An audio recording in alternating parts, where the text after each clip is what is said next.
game as it comes, and that means, for example, Liverpool play Sheffield Wednesday today, and for Celtic it's a trip to Motherwell. On Tuesday it's Celtic against Liverpool in the UEFA Cup. An Anglo-Scottish Cup match with a real competitive edge is something of a rare occasion. So, can Celtic get the upper hand?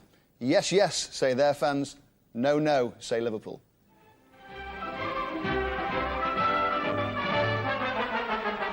Good evening from Parkhead, where nearly 80,000 people packed the ground for what must be regarded as the British match, or the biggest British match for the last 20 years. Celtic against Liverpool in the semi-final of the European Cup Winners' Cup. As soon as you walk out of Celtic Park in those days, you faced the jungle, which held 20 or 30,000 Celtic supporters, and that just gave everybody a lift. The whole team got a great lift from the jungle, and that night was no exception.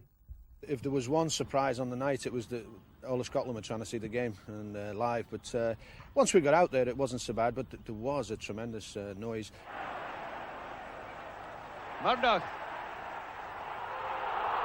And it's a goal! Goal by Lennox!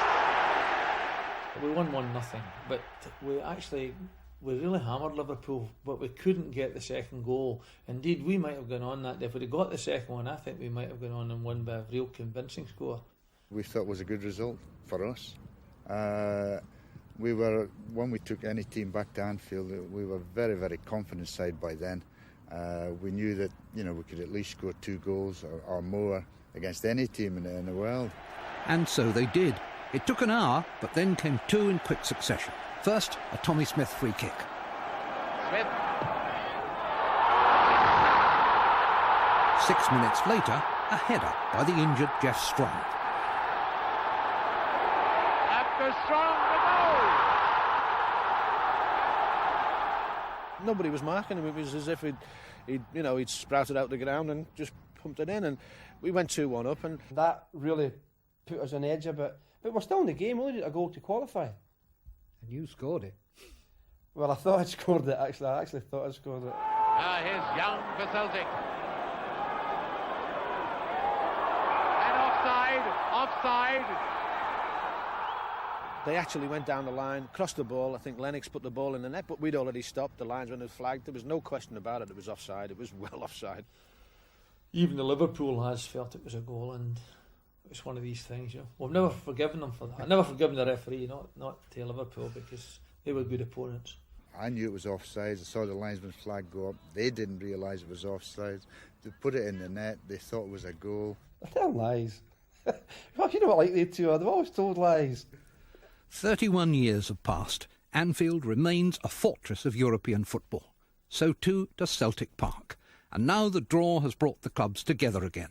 This time it's Liverpool versus Celtic in the UEFA Cup.